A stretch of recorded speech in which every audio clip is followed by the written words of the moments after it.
Hello and welcome to Sounds on the Couch. I'm very excited about our interview today. We've got guest here, David Keogh. David Keogh is from Perfect Pitch. He's also involved in so many different projects, which I'll get to in just a moment. He's here to talk to us all about audiences and fan base and building a buzz around your music. So David Keogh has been a fan of music since he first heard about the Beatles as a young boy and then stood just beyond a rain-soaked, windswept tarmac as an awestruck 18-year-old, watching the legendary band disembark from their TAA flight. He later managed bands and toured Australia regularly in the 1980s, supporting the likes of Mental as Anything, Flowers, Icehouse, and Dragon. He's been a venue booker, a journo. He's been writing gig reviews for various music magazines. He's been a licensed theatrical agent and a recording company publicist. And he actually got to meet George Harrison at a press conference in the mid-80s.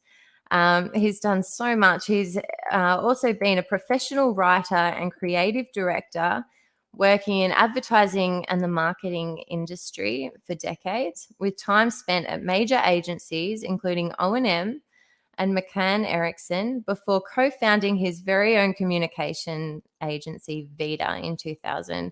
He launched music marketing agency Perfect Pitch in the mid-2000s, mainly to help emerging artists to build their profile and their fan base. And he's recently launched music branding agency Bands4Brands. Dave has organised, booked and acted as MC at live music venue Eastern Lounge for a decade. I'm so excited to have him with us today, and I know that you'll love the discussion that we have. So I will introduce you to him now. Hello, David. Hey, Karen, how are you? Good, thank you. It's so good to have you here with us today. Oh, thank you. I don't think there's anything more to ask me. You just said it all. Although you did put 10 years on my age. I wasn't 18 when the Beatles arrived. I was 8. Oh, my sincere apologies. I'm old enough as it is. It's all right. All right. So let's just jump straight in. So we'll start about who are you just in your everyday life? First and foremost, I'm a dad to 3 beautiful kids. Beyond that, I've been a professional writer since I left school all those years ago. I started professional life as a cadet journalist before sidestepping into advertising marketing, as you alluded to. And my CV also lists time spent as an editor, a published poet, a theatrical agent, a venue booker, band manager, record company publicist, and a qualified tennis coach. So that's kind of me. So what is it that lights you up the most? I think, look, my 2 main passions away from my family are undoubtedly music and sport. When I'm not working by day, I'm either at the beach in summer or playing tennis or golf. And at night, of course, you'll find me at one of Sydney's live music venues catching a great gig. When do you get your downtime? Yeah, there's not much of that. I like to keep busy. So I guess the question is, if you started as a journalist, what was it that made you sidestep into focusing on music? Well, I sidestepped into advertising first.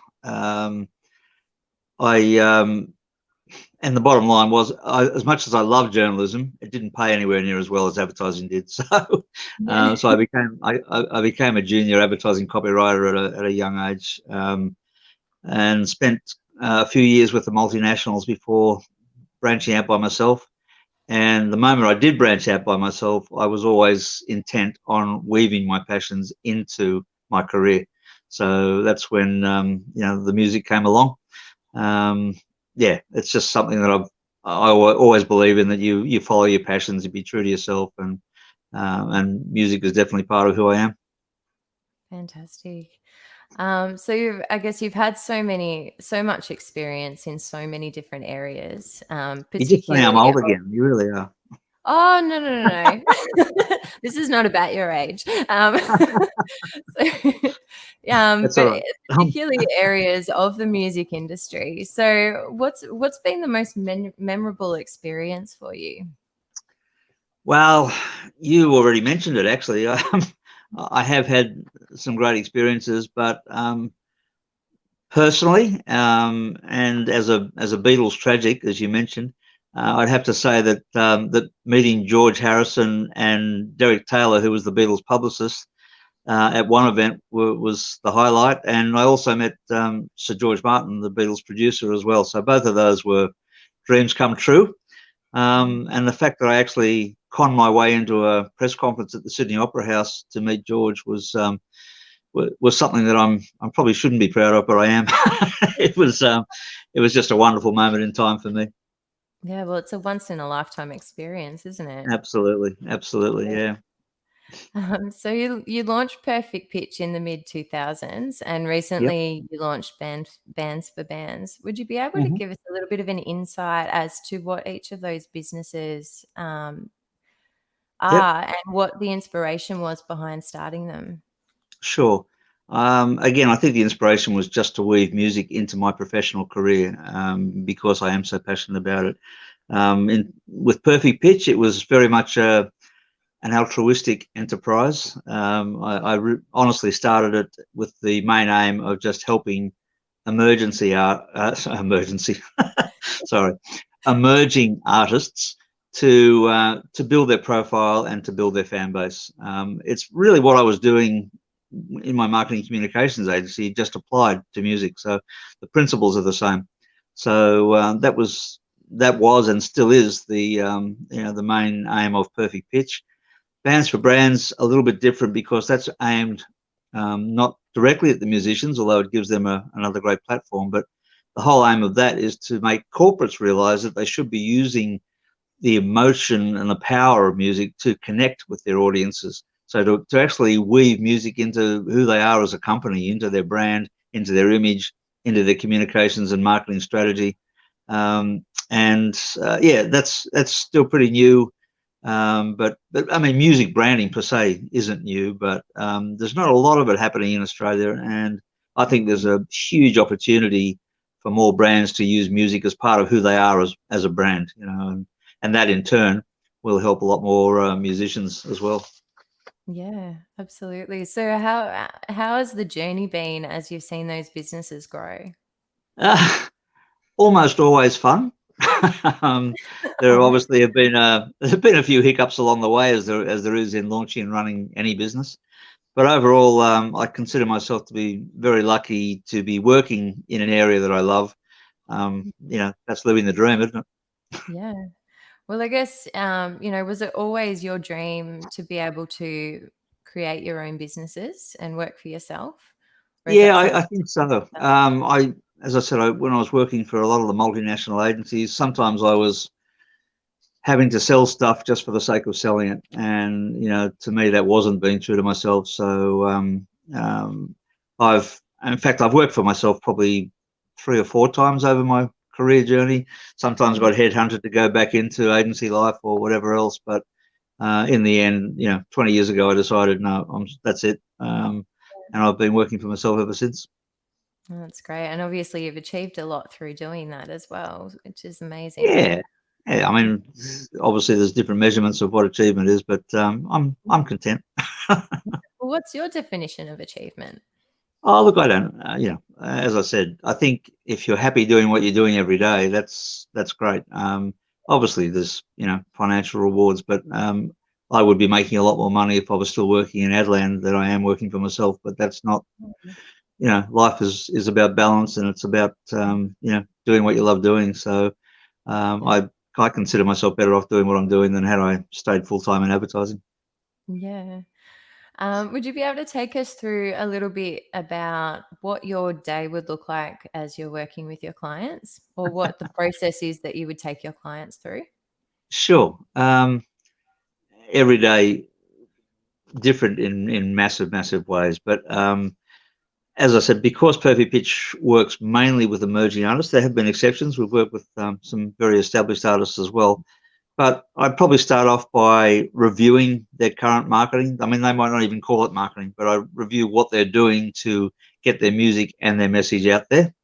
And from that, that I probably will end up using some marketing cliches in here, but in essence, it's just a roadmap to help them put in place strategies. Well, it looks like we're losing David. Might try pulling him off and putting him back on and see if that fixes it.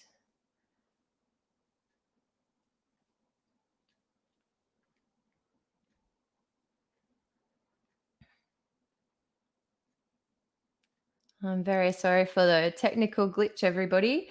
It looks like his internet might have cut out a little bit. So hopefully we can get that fixed in the short term, because we've got so much more that we would like to talk about getting gigs and building your fan base and building the buzz around your music. So hopefully we can get it all fixed for you. We'll just give it a couple of more minutes. David is definitely someone that has a lot of experience in so many different areas in the music industry, and it's something that he can bring so much expertise to us all. So it'd be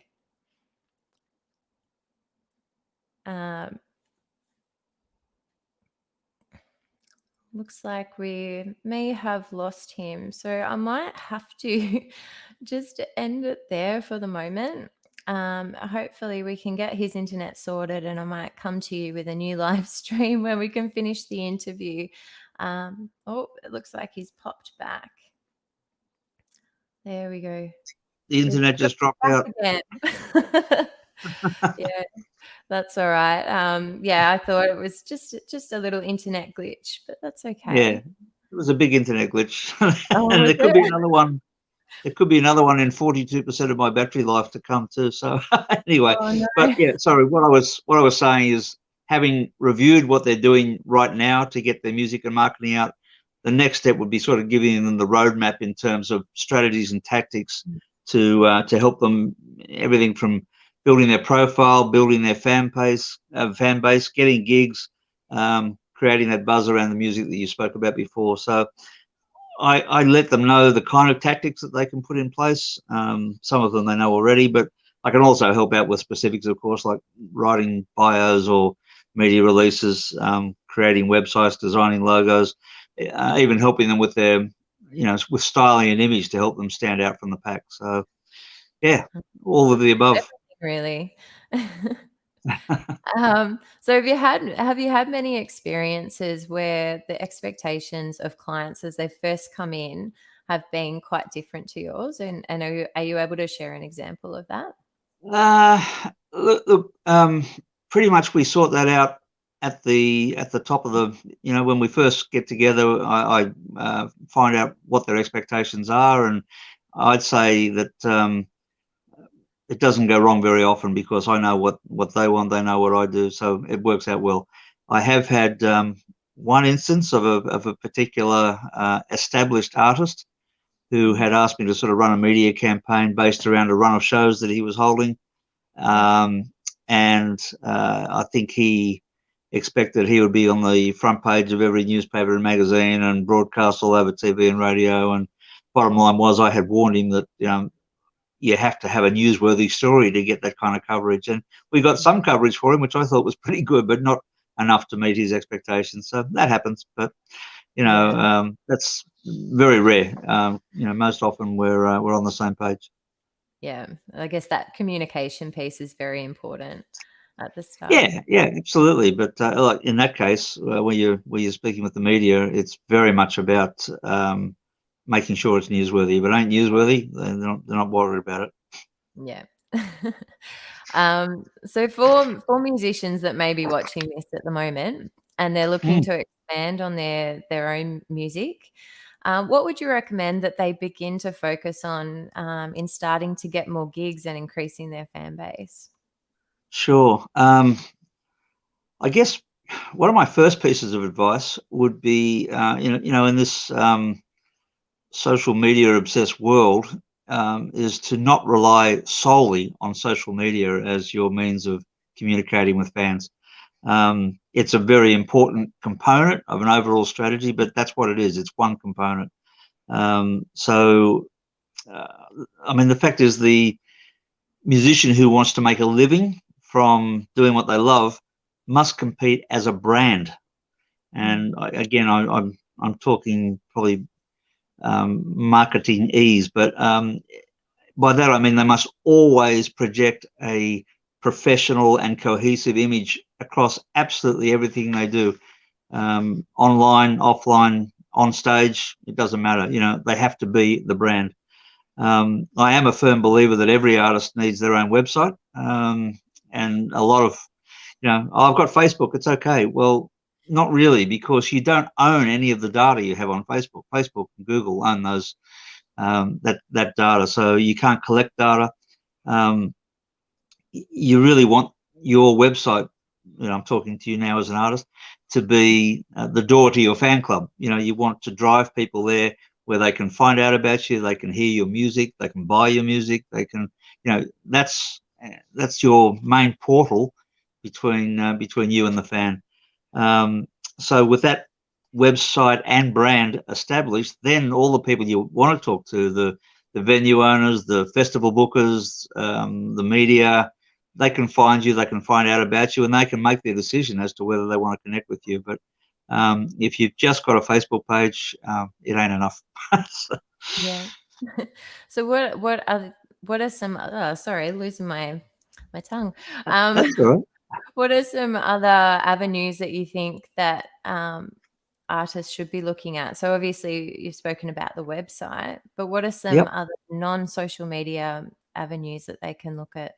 Look, it's as bad a rep as it's probably got in this day and age. Email marketing is still incredibly powerful. It's still important to build a list at every gig, collect names and email addresses. It's still one of the best ways of communicating, to tell your fans about upcoming gigs. I mean, yes, you can do all that on Facebook, I know, but if you want to sell stuff, to actually create that relationship that any marketing plan has at its core, then you should be talking to your fans by email on a regular basis and know that they want to hear from you and want that connection. Yeah, So fantastic. I'd suggest that. Excellent. Yeah, and I guess that's a key point as well, because any day Facebook could close their doors or Absolutely, change yeah. the rules, and then You remember MySpace, right? yeah, I remember MySpace. There you go. Alright.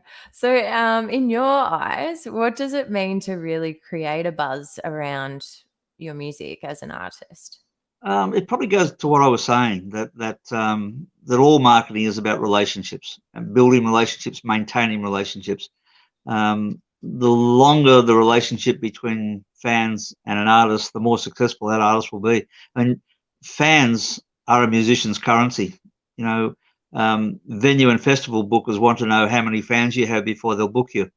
Record companies want to know how many music fans you've got so they can guesstimate the sales of the music you create. Journos want to know how many fans you've got to know whether it's worth publishing a story about you so the people will read it. So understanding your fans, who they are, where they hang out, where you can find them, that's, to me, the essential first step about building a buzz. Then it's a matter of, as I said before, speaking with them regularly, getting them on board to help spread the word. The idea is to get those fans and convert them into advocates, your virtual street team that's out there spreading the word on your behalf. So, and of course, playing regular gigs helps too. Yeah. So we spoke a bit about social media, but how do you feel that it has helped musicians, and how do you feel that it's hindered them in the process? Yeah, look, obviously, social media is a wonderful. It's made it so much easier for musicians to get their music out to the world. It's made it easier to connect with influencers. It's a wonderful, wonderful thing in a lot of ways. But I think the downside is, again, as I mentioned before, it's a trap for those artists who think it's all they need, because they need more than that. They need to collect information, they need to analyze that information, and they need the knowledge they get from that analysis to constantly update and improve their marketing. So, Facebook doesn't really give you the opportunity to do that. I know there are some analytics involved with it, but it ain't the same as actually gathering that information firsthand from your website or your email exchanges and building on that. Yeah. Do you think it's a good way for them to start, like when they're first starting out and Sure. first starting to build that Yep. confidence and Yeah, then yeah, start no, to build themselves as a business? Mm. absolutely. I'm certainly not anti-social media at all. I think it's extremely important. But Yeah. again, I would caution that it should be, you should make sure first that you have that brand, that image, that style, whatever it is you're trying to convey, established before you set up your Insta or your Facebook or your whatever else, your YouTube channel, because it's that you're selling in essence, and your music comes out of that. Yeah. I keep on Absolutely. talking to you as you, but I know you're a muso, so it's okay. Yeah. Um, so, sorry, I've lost my track of where we are. So there are so many musicians out there trying to promote their music. How Hmm. do you think that they can cut through the noise of all those musicians that are out there trying to do the same thing? Uh, yeah, well, for starters, you have to be good. I'm sorry, but uh, that alone is the best way for word to start spreading about a musician. You have to have that talent. Beyond that, you need to be different. Now, going back into marketing speak, we talk about a unique selling proposition. It's that thing that makes you different from the next muso. And again, as an artist, you need to have that USP. And this could be, could start with the kind of music you play or the style or image that you portray. Um, then you need that marketing communications plan I spoke about. And you need to dedicate time to implementing it, because if you're just posting on Facebook or whatever, there's a lot more to that. Like anything in life, if you're going to succeed at it, that old adage about 10% inspiration and 90% perspiration holds true. It's one of those things you have to put in the hard yards. You can't just play a few gigs and expect to become famous. So Yeah. I know it's probably not what you guys out there want to hear, but it still remains the truth. Just keep on pushing. Yeah, absolutely. Yeah, be persistent for sure. So what are your thoughts on more traditional kind of advertising platforms such as media like like newspaper, Yeah, yeah, magazines, TV? sure. They're still important. TV, radio, print media, press, particularly obviously the music mags.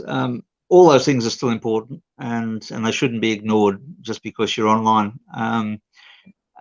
Again, online has brought so many new opportunities, but that doesn't mean that you should ignore traditional media, because TV and radio still reach an awful lot of people, and if your music's being played there, that's a very good thing. So again, it's a matter of how you weave that in, and the publicity across the board is still a hugely important tool for musicians. So yeah. Like everything else, it's a balance, and you need to direct your efforts into all areas or anywhere that you can get exposure. Excellent. So when we spoke a little bit about your ideal fan earlier, Hmm. how would an artist look to describe or find out who exactly their ideal fan would be?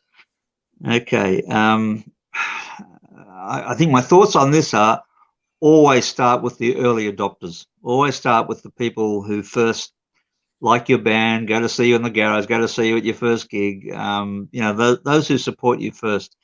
These are the people who are showing you that they're willing to take an active interest in you and your music, and will hopefully buy your music when it's released. So you've got to treat them like gold. They've been, actively enthusiastic enough to independently find out about you and to invest their time in you. Now it's your turn. You've got to find out about them. What do they like? What other music do they like apart from your band?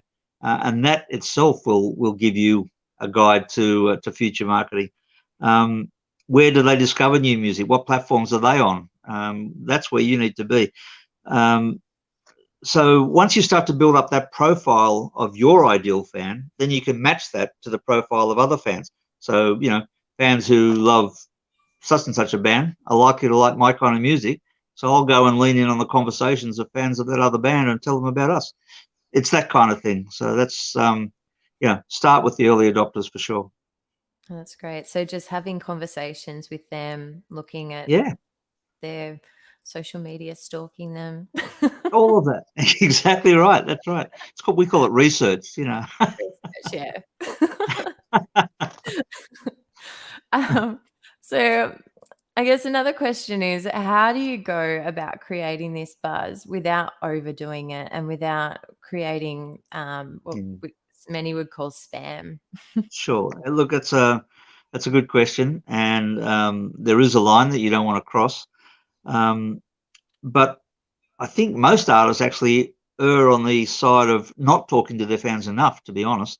Certainly the ones that I work with. You don't want to bug your fans by bombarding their inboxes or their social pages every day, but by communicating with them on a regular basis, you form a genuine relationship, and there's that word again, and that often leads to higher referral rates, them talking about you to their friends, their family, whatever, and also usually increases the potential that they're going to become customers, people who are going to buy your music. So I think it is a fine line. You don't want to overdo it, but don't be afraid of talking to them on a regular basis, because they sincerely want to hear from you. They want to hear from the artists that they follow.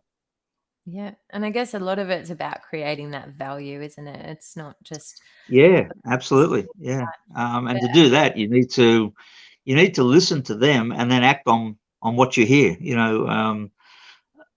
I think these days fans have more of a voice than ever. They're the ones who tell you what works and what doesn't. They're the ones who will take your story into their hands and continue to write it and ensure that your story lives on. So my advice is to listen to them, learn to understand what motivates your various audiences. And I say that because there won't just be one audience. You'll have different segments of each audience as well, and figure out how your story intersects with theirs. Don't be shy about asking them to contribute. They want to do that. They want to be access to the bands that they love, the musicians they love. That's what they love most about music. So. At the end of the gig, make sure you do the rounds of the room and talk to people. Buy them a drink if they look like they could be the super fans. But consider giving them involvement in a project too. Ask them what songs to include in your next live set, or ask them what your next single would be, or the next one that you're going to make into a video. Actually ask for their help, and that'll engage them even more. And it's almost community building, if you like, but it's better that than sales driven marketing. It's subtle and it's organic. Yeah. And do you think that's the best way to keep them engaged long term as well? Absolutely. Yeah. I think communicating regularly, as I said, is really important as well. Asking for their input. Get them involved with your marketing even. Ask them for help. Ask them to help promote your next gig. Ask them to put up posters. Ask them, that will build the relationship. And the stronger that becomes, the more likely they are to be converted into long-term loyal fans who will be out there spreading the word on your behalf. Yeah. Excellent. Do you have an example of an artist that you think has been extremely successful in regards to building that buzz around their music? There's plenty of examples, from a dinosaur band like the Stones through to Goiche when he was at his top, to the Teskey Brothers recently. I think they're a fantastic example of that. All those and many, many more have been extremely successful in building a buzz, and all started with the basic building block of having wonderful talent. That helps. But there are plenty of examples of talented musos who have fallen by the wayside and haven't been able to do what these guys do. The Teskeys do it really, really well. They started, as I said, by building a brand. If you look at every communication they've ever put out, it's always got that same look and feel. And they then started building an email list back in regional Victoria, and talking to those fans regularly and getting those fans to talk about them. And it's funny, even today, I mean, with successful overseas tours and ARIA awards and three great albums, there's still a lot of Aussies that don't know who the Teskey Brothers are, but there's an awful lot more who are out there spreading the word on their behalf because of the way they've done their. I'm one of them. I love them. There's someone I work with who is an absolute fan of the Teskey Brothers. So Oh, fantastic. Have you seen them live? I haven't personally, but I'm pretty sure she has. So. They are a great band live, and great song, great voice, amazing voice. But yeah. Here I am becoming an advocate. Sorry about that. Well, it works. There you go. Yeah, there you go. So with part of building this buzz and promoting to your fans, are there any legalities that we need to be aware of in the process? There are, in particular, the Spam Act and the National Privacy Principles. Familiarize yourself with them and abide by them. So know what opt-ins and opt-outs are all about. For example, you don't want to be talking to those people who don't want to hear from you anyway. Even a lot of people are scared to throw out half their. Oh no, it looks like we've lost David again. We were coming to the end, so I'll just pull him off and see if it gets fixed in the meantime. But there's been some really valuable advice and really valuable tips that you can take away. If you missed the start of the interview, then please definitely, after it's finished, go and check it out on the Facebook page. I'll be uploading it to the YouTube page. And then we can go from there. I'll just quickly see if that's... No, unfortunately, it does look like we have lost him. But we were at the very end of the interview anyway, and it's been absolutely amazing. So please definitely go and check out the tips that he has provided. Watch back the video. I know it was a little bit interrupted with some internet issues. But I thank you so much for joining me, and I look forward to seeing. Oh, it looks like he may have just popped back. Having all sorts of internet problems here. I blame the coronavirus myself. It's so we'll just we'll sort of head into the end anyway. So we might finish with legalities, and then if there's anything else that you'd like to share. Sure. Look, as I said, in terms of communicating with people, you've got to know what opt-ins and opt-outs are all about. You've got to know about the Spam Act. You've got to know about the privacy principles. So don't wreck your reputation by talking to people who don't want to hear from you.